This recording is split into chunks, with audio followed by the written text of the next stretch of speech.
gonna be taking place on Dragonshire. Final thoughts on that last game. It was crazy, and the macro decisions can certainly be talked about as we are. You know, all these things are going through our head. I mean, it's tough, right? Like, there's so many things happening, and they saw an opportunity and they took it. But keep in mind also the execution of everything that happened. Like when Dignitas went for the core, let's say that's a call, just go with it. But also, Snitch died before he used Gust in that core attempt. That's a big deal. Whatever led to that, it went too fast for us to accurately assess it now. But he died with Gust up. And secondly, SCSC's Genji. The way he popped off, cycled back to get health. You know, he hardstoned from the top of the fight at his own core, then came back, killed everyone, left the core at 10%, was amazing as well. Gul'dan too. SDE staying alive throughout all of this, and Dignitas targeted him heavily in that fight. Yeah. He was the one who actually pulled the Punisher twice into the middle, away from the core, making sure that it would do as little damage as possible.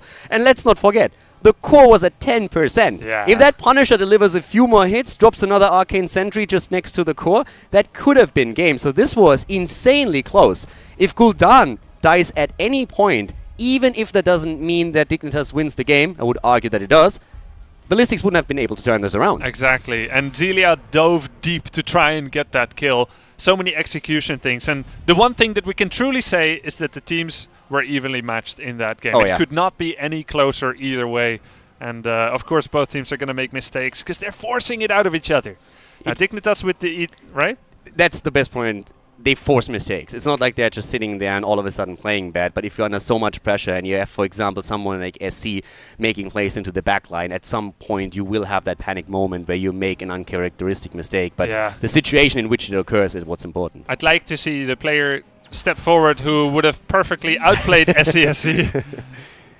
It's interesting, by the way, to see that ban on Ballistics side. Yeah. That would be the last ban that I expect. Yeah, and honestly, I don't even think it's a good ban. Me neither. I think Hooligan is currently banning himself out. Yeah. Now, Dignitas has JPL, and JPL has been known for a long time to have a very good Muradin. But it's not really the hero that lately he's known for. That's other different heroes that he excels at. That doesn't mean that Muradin has fallen off in any case. But I wouldn't say, yep, Muradin is the hero I have to ban out here. Let's look at JPL, the heroes he's won with in this tournament. Tyrael, Garrosh, Stitches. They have played Muradin once in the last 11 games. One time. Yeah. And that was against CE where they got a victory. Outside of that, we have seen very little Muradin on the side of Dignitas. Now, Dignitas with the first pick picks up Genji. Generally, Dignitas has been allowed to have Genji Tyrael in many of their drafts this tournament in the second pick phase. But we already said Genji is going to go up in priority. And another one that I think will go up in priority is Uther. Now that Lucio is gone and Ballistics has picked it, Dignitas to pair up with Genji, I would expect Uther to be fairly likely. Maybe to come out here or in the next phase. And actually, I think Dignitas would have to pick it up here if they want to have it. Maybe Dahaka and Uther here would be a quite solid rotation. I'm still trying to figure out what exactly they're attempting here with Muradin. The one thing that I'm really thinking about right now is if you are if you're really thinking about, nah. You know why I think they did it? I thought Malthael maybe because we have seen Haymaker being used heavily against Malthaels that try to go in with Dominant Soul, but then the argument comes into play that on 13 you gain inevitable end, so that can't be. I think there's two reasons they did it. One, by banning Muradin, they are asking Dignitas to first pick Tyrael. Because it's like warrior, warrior, okay, we'll take what's left, and then Ballistics can take Genji, which they would be happy with. Or they ban Muradin because of what you said, Haymaker, they want to have Tyrael, and now you cannot Haymaker Tyrael out of his Sanct. Maybe like this. Because Arthas cannot interrupt Sanct, whereas Muradin can. I mean, I'm in the happy position that after the match I can head over to Ballistics and ask them why exactly they did that, because at this point I really want to know.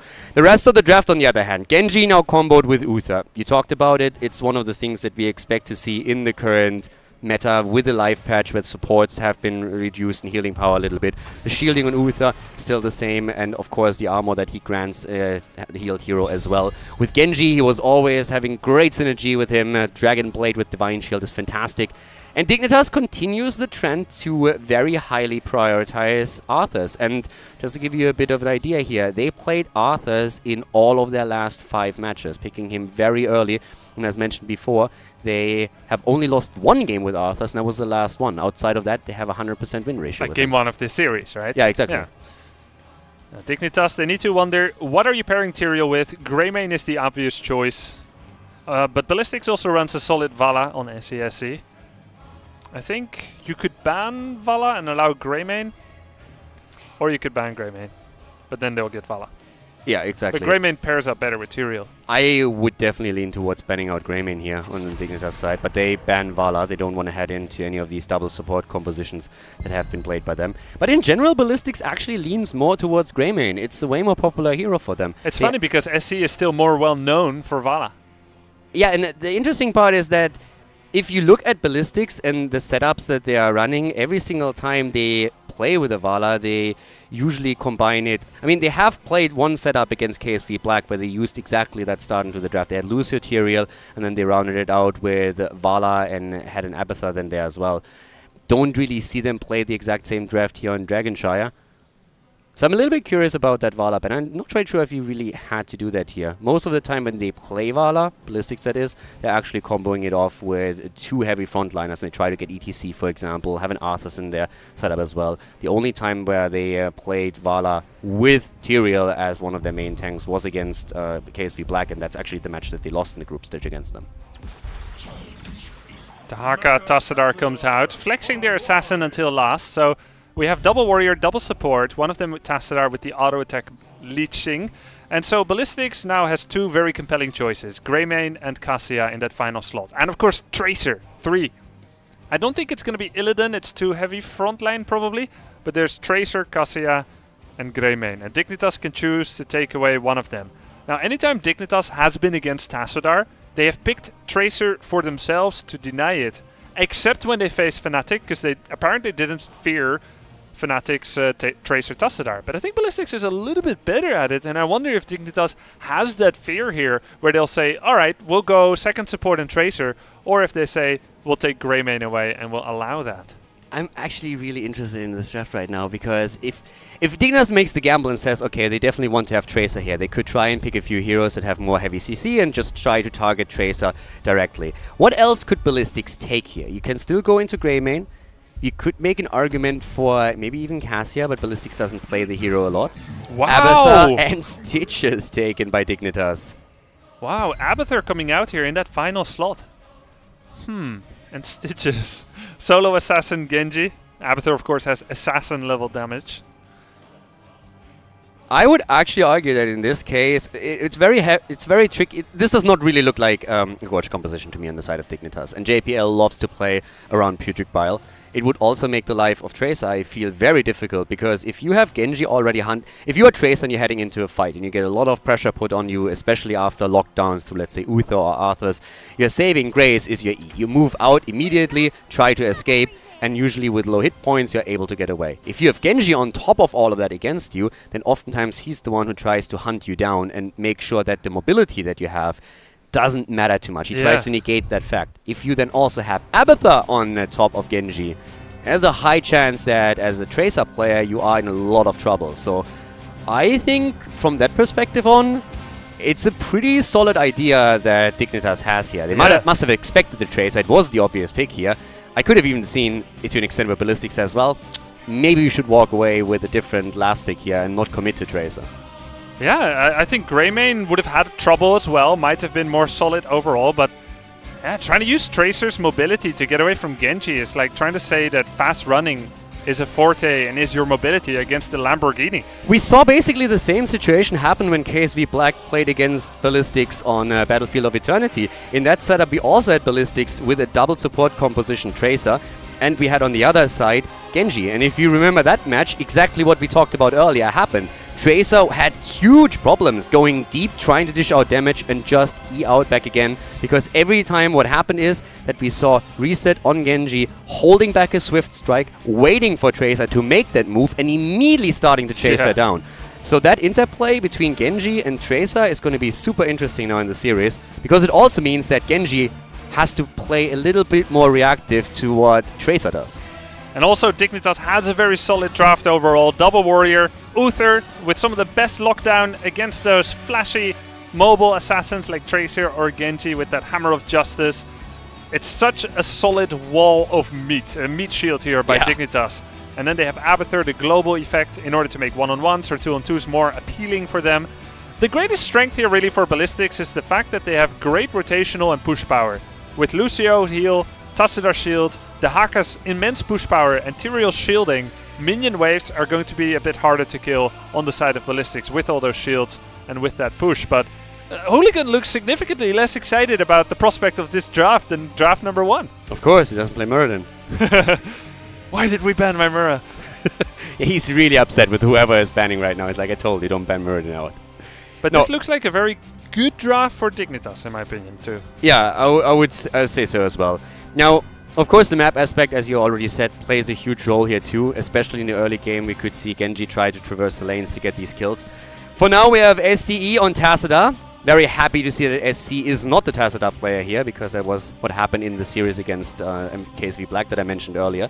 Jongha on Dehaka, we're having Hooligan on Tyrael, and Magi on Lucio. Yeah, very strong heroes for each of them in their own right. Definitely a lot of threat here. And Tassadar Tracer always remains such a powerful combination. It's really going to be up to, in a large part I think, also up to JPL, whether his hooks today are as pure as they were yesterday. One of the best Stitches players in Europe. Let's see what he can do. Ballistics, by the way, nearly runs the same setup that they played against KSV Black in the Tracer match that we mentioned before. The only difference is that on Battlefield of Eternity they played Greymane, and now they have instead Dehaka in there. So it helps them a little bit more controlling the map as well. But I cannot tell you how happy I am that in this setup now they show once again that they are putting the trust into SC with having him on Tracer, because the last series, as mentioned before, saw him on Tassadar, and that turned out to be a massive disaster for them. So they accept finally that they made the right call with those role decisions. We have also a hybrid build again, or at least a shield build at the beginning, probably between the talents from 1 to 7 on the side of Dignitas, making a bit of an adjustment here. And that's something we've seen throughout the tournament. It either is heading into shields, or we're seeing the focus on the toxic nests. And also the build by Uther to do Holy Shock now and then. It's about 270 damage on that Holy Shock at level 4, but it's really a high percentual amount on the Tracer hit pool, so it's a great way to follow her with some damage, soften her up, and deal with such a mobile assassin. Great build for Uther there. Yeah, already a little bit of a skirmish happening here in the mid lane. The Haka is already all the way out down at the bot lane. It's going to clear that pretty quickly. Good hook coming in from JPL, but Hooligan is safe and can easily jump out of it. Yeah, JPL's hook is something to watch out for once more. Fnatic had massive problems dealing with it. Let's see if Ballistics is a little bit better equipped to take him down. Keep in mind also the value of such hooks. Although the kill on Tyrael was not confirmed, you can see that his health pool is still affected. He doesn't have that much auto attack damage, so he doesn't heal easily from Tassadar's shield, and Lucio doesn't heal as quickly either. Just taking people down a notch in their health pool can reduce their activity radius, the amount of risk that they can take. But take also a look at Ballistics' push here. This 3-man top has been rising in popularity, especially among the Korean teams, and can be a great way to play Dragonshire, really breaking with the tradition to do a 1-1-3 split. Really interesting to me is also the level 1 talent on Arthur's. He actually went into Eternal Hunger. Yeah. So we're going to see a lot more damage. First of all, it helps you with mana sustain, of course. On the pro level, that's normally not really an issue, since most of the pro players are doing exceptionally well playing around their mana pools. But it also increases, with the quest talent, your auto attack damage over time. So no cap, by the way. Yeah, no cap. So the longer this game goes, the more Tracer would be well advised to stay away from Arthur's, because he's going to hit like a truck at some point. Yeah, he's going to have 600-700 damage autos with that. I wonder if at level 16 he'll get the double hit with the trade. Yeah. Frostmourne feeds, it's called. Perfect name. It's such a great name. Yeah. Also because it's a feeding build, generally, because usually Arthurs that pick like this are not survivable enough. I also want to see if that's going to affect his 4, if you see icy talents again. Yes, yes we do. Oh, full auto attack build. Oh, Tracer almost going down there, using the recall to get away. But yes, this looks like the full auto attack build by Arthas. Gives him a lot of extra damage against the likes of Tyrael and the Haka as well. Now, he has played the level 4 talent in the past too, but usually you would see still Frost Presence or Rhyme on level 1. This time that's not the case, so very heavy auto attack focus for Arthas. I'm absolutely loving the commitment here. Yeah, finally auto attack Arthas is a thing. Arthas coming out there, rune tap at 7. I don't think he will get the level 13 bonus slow, as it has a bit of an overlap with his E ability in general. Nice hook there on Zhongha. Dodge on the Howling Blast. Yeah, so the level 7 is still something where I'm curious to see if he actually commits to rune tap, because the level 1 talent, oh, Tacita in a lot of trouble here, but SDE gets out of the fight, barely. The level 4 talent, or sorry, the level 1 talent actually doesn't affect rune tap because it's only about the maximum health on Arthas where it capitalizes with the % damage. On the other hand, it's an auto attack reset. You can attack twice in a row, so you get a little bit more rune tap value. Oh, Zelia is a little bit low here. Body blocks are good, and he doesn't get out. The first blood goes to Ballistics. But it came at a heavy price. All 5 members of Ballistics roamed top using globals. JPL and Wooby are pushing out the lanes. Yeah, and that's another wave that is lost to Ballistics right now. So even though they are a little bit ahead in experience, that should be negated very quickly here. The kill was nice, but they lost a fair amount of experience at the bot lane. Overall, it's still a net gain for them. Yeah, they also killed the top wall, making Abathur's position a little bit more at risk. SC already working on the camp, so we're gonna, at this point, I mean, we are just like trying to get a bit of a positional advantage for the next shrine. And I have to say, even though we are seeing Ballistics with the only kill in the game, Dignitas got very close several times now already to get a kill against Tacita, against the Haka now, and Poik in particular is the one who is just looking for that kill with his Genji. But it might be actually backfiring against Dignitas. They're trying to invade here, and Zelia falls. He goes down as Dignitas is trying to make a play and gets punished for it. Ballistics is moving in once again, looking for more here, getting the drag onto Genji, and Poik falls. A double kill for Ballistics, making it 3-0 in kills. Right as level 7 was reached on Dignitas, Zelia scouted the camp, and I think he made a crucial misplay there. He had a choice to step closer or further, and he took 2 steps closer, thinking his team was going to contest the camp. In the end, that wasn't the case, and being in that position, he ended up dying for it. Unfortunately for Dig, so did Genji. But this was a very crucial moment where Dignitas could have just had this small downside, but instead the lead for Ballistics increased. Exactly, to an entire level, which means that they should hit a much earlier level 10, unless Dignitas is able to hit that hook on JPL's side. The level 7s are now in for Dignitas, and we are seeing Icebound Fortitude, so even with a build that is as heavily focused on the auto attacks, still Icebound Fortitude taking the priority over Rune Tap. Making also sure that against any kind of burst damages, for example a Tracer ult, you have a little bit more survivability. Wow, nearly Poik there on Genji, getting the shrine. Zelia goes down once again. The carapace just too late from Abathur, and level 10 is reached by Ballistics. Yeah, and right now they are in a fantastic spot here, of course. I mean, this is just brutal for Dignitas. An entire level behind around level 10. If Ballistics is able to grab that Dragonite soon, then they would be in a spot where they can heavily pressure the map. Of course, keep in mind that Abathur does have really good late-game power, and Divine Shield hasn't come online yet. But one thing that would be worrying for Dignitas fans is so far Zelia's positioning. On that melee support that doesn't have the same speed as either Lucio or Kharazim, whom Zelia has shown a really good proficiency on, he has to mind his positioning. Staying forward too much has allowed Ballistics to punish him frequently so far. Yeah, 4 kills against 0, just highlight that once again. We have now Sanctification picked up on the side of Tyrael, so the only player that is still holding back his heroic ability on the side of Ballistics is Tacita. SC moving up to the top. Wooby is actually in a really awkward spot here, and he gets punted as well, so they could try and get a kill on him. The hook with a friendly hand actually misses him, but he's still able to walk away to the safety of the rest of his team in the fort.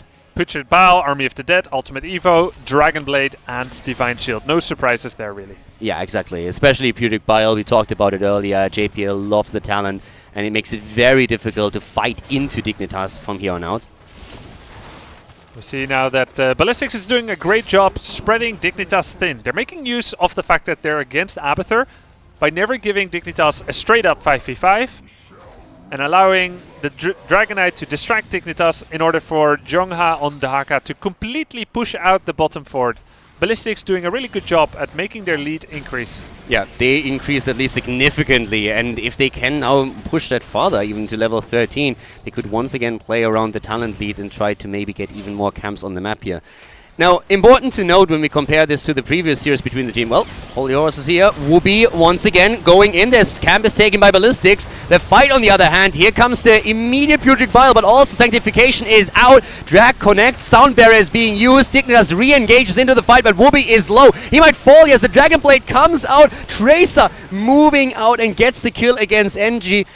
Whoopi is so low, and Magi is about to hunt him down, but Abathar keeps Whoopi on Arthas alive a little bit longer. Another heal kicks in as Zelias trying to make sure that his front line survives. He himself dies once again, though. Great hook against Hooligan, but it's not enough to get a counter kill here. Ballistics with 6 kills against 0 after a chaotic fight over the Siege Giant camp. And what a fantastic fight by Ballistics. They allowed Dignitas to have an equal talent fight over a basically unimportant objective, the Siege Camp. Why do people fight over Siege Camp, you might say? Well, because both people want to fight at that time. It's not about the Siege Camp, it's about the timing. Dignitas wanted equal talent, but Ballistics had a fantastic positioning. They were able to fight through Sanctification, through Tassadar's Archon, full duration on either. I feel without Sanctification that fight ends up in... nice attempt here to get Poik, but not enough. Without Sanctification, that fight ends in Dignitas' favor. Fighting into Putrid Bile, as we said before, is a huge problem. But I'm a bit surprised that Dignitas was willing to take the fight for exactly that reason. It's about the best position that you can possibly get to get a Sanctification off. The only argument is that they thought they could interrupt the Sanctification as it happens. Yeah, but Murden is banned. No Haymaker. But really, fighting there, once the Sanct hits, the fight was basically, I don't want to say over, but it was heavily leaning towards Ballistics' favor. Yeah, and it shows a level of reverse momentum, negative momentum for Dignitas here, that they are willing to commit to a fight that, when you put it in theory, seems to be not very rational. You look at the map, you still have 5 forts, 3 keeps, 2 forts, you have Abathur. You should feel more confident than that as Dignitas. But this is the direct effect of feeling the power level that Ballistics has shown so far. That Dignitas lost their confidence in the late game to just say, let's just ride it out. Let's just get our level 13 slowly. And they force a fight through Sanct and Archon. Now, I want to mention something when we compare this series to the last series that the two teams played, the last best of 5. Back then, we had Dragonshire and also Infernal Shrines both end in the favor of Ballistics. So, Dignitas hasn't really played the maps yet where they excelled against Ballistics. But of course, from a mental perspective, if you happen to lose the second map as well, and you find yourself 1 map loss away from elimination, that is putting a huge amount of stress onto the players of Dignitas. Yeah. So losing this map would definitely be pretty bad for them. They're still not out of it yet, but they have yet to get a kill. Yeah, respect to Dignitas if they can say, we're down 0-2, but it's fine. Those 2 were not our most comfortable maps. Let's just go win the next 3. To be saying that with an equanimity of spirit would be quite respectable. Okay, you're going to have a fun time now, by the way. Look at the 13 on Arthas.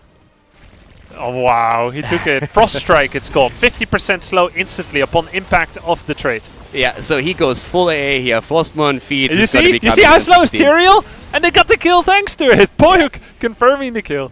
Now that's what we talked about a bit earlier, that we will see Genji playing a little bit more passive, not trying to just swift strike in and then move out with a straight. It's more so about confirming kills at this point. And that was the first kill for them. The kill against Tyrael here, it was well played, and they immediately take the initiative, starting to take camps away from Ballistics. Yeah. I love that. So taking the most from that 1 kill that they just got, still guarding the middle, of course, with Poik.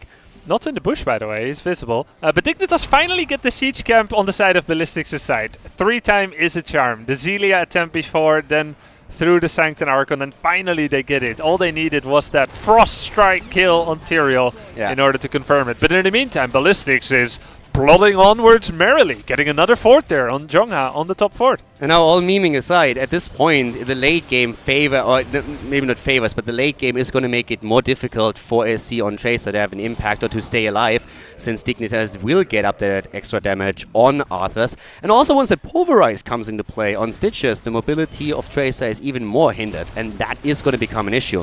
So they're trying to take the advantage they have and carry it as deep as possible, which means you're aiming for keeps at this point. They have the 16 talent advantage, they're 2 levels ahead overall, and they have the Dragon Knight. So right now they are most likely just trying to get through a few walls, but in an ideal world they would aim to get an early keep to make sure that Dignitas can't plan for a late game comeback. Yeah, and Ballistics in the meantime is already eyeing that level 20. Everything that they are playing right now shows that they are aiming for an early 20, not going for a keep, maximizing lane soak, maximizing push in different lanes, and not really playing for the keep. And that means that Ballistics is eyeing level 20 Twilight Archon. This is arguably the most important part of their level 20 kit. Heavy damage towards the keep. Half HP already forces Dignitas to react, and Dignitas is pushing forward even though they don't have the level 16 talent. They try to go for the lockdown, another punt coming in. Drag against Arthurs, but not enough damage to really threaten him here. Wooby turns on Icebound Fortitude, but the damage, the pain had already ended, so that cooldown is not going to be available for a bit. Toxic Nest scouting, doesn't have the slow, but still knows where Ballistics is going. And Dignitas will start to try and clean up again. Now, once again, just like in Infernal. What happened? Nearly a hook hitting. Oh. SDE at this point was just trying, like, they see things tutorial, what's happening at the camp. So in this moment, we see Tacita just moving in, dropping 2 storms, and moving in a little bit deeper to drop the second, and the hook just barely missed him. So JPL, once he saw the storm, was immediately trying to punish Tacita. Arthur's not going for the full trade build at 16. Instead, that coil that will heal more and brace death. The lower you are, the more it heals, or damage for that matter. No triple trade, no triple auto attack, no double trade strike. A little bit sad now. Yeah. I wanted him to commit to it fully. Anyway, it's still a very interesting build that he takes here. I've never seen anything like it, and on a professional game on that level. I've just seen Holy Ground interrupt a hook for the first time, I think. I didn't know that that displacement constitutes an interrupt on hook. Interesting, Hooligan, good job. Dignitas now wants to use equal talents to push in hard. They are not the upper dog, they're down 2 to 3 levels, which means 8.5% less level, less power level that they have, but they want to make sure they don't go up against level 20. Look at the top lane on the other hand. That's where the Haka was pushing in with the camp, and Dignitas has to react to it. And Ballistics is actually still posturing around here. There's a pulverized value as well. That slow against SC on Tracer is going to be so important in team fights. But they still have to react to that top lane. And we've been talking about the huge lead in experience that Ballistics was able to set up for themselves. Level 20 is going to give them so much dominance on the map itself. Dignitas not going to try and fight, but at this point, of course, right now they want the battle and they go in for it, but I don't think they can really force it here. Magi has not popped any ults yet. Wooby is already low, has to pop armies. Isolation so misses. Many tools have been used by Dignitas already. Twilight Archon. Sanctification, this is huge! Oh my god. So much damage here. Oh god, Wooby goes down. This is not the fight you want. JPL is low and gets eliminated. Poik does whatever he can, but he also gets taken down by Tracer. Zelia is blown up. 4 heroes dead. Dignitas feels they have to force the fight before level 19 and before level 20 hits. And even though they already used Divine Shield, Putrid and the Army of the Dead, they still commit to a battle. And now Ballistics can of course go through the keep and aim straight for the 2-0. Yesterday Ballistics lost 0-3 to KSV. They didn't look that solid either in drafting or in play, but maybe it was the KSV effect, forcing mistakes out of Ballistics. Or maybe Ballistics showed up in a different way today, but they look absolutely untouchable here so far. 2-0 versus Dignitas. 10 kills against 1, and Ballistic ends it with a 3-level difference. Great play by Ballistics here. Dignitas, you could really tell they were trying to force the fight before the Storm Talents hit. The gap in experience was too big, and they just said, if they hit 20, we cannot catch up in experience. We will have to fight against 20 Talents at some point once the next Dragon Knight comes online. We cannot win that battle. They also have the global here. Let's take the fight now, try to make it happen. Somehow, didn't work out for them. But I also have to give a lot of credit to Ballistics here, because the way we talked about the problems that Tracer can have in this composition, and we've seen it when Ballistics faced off against KSV Black, but they played around it extremely well. So kudos to Ballistics for pulling this off. And again, SC is just, for me, he's at this point the player of the tournament. Yeah, and you know, they're sticking to their guns. They do follow through with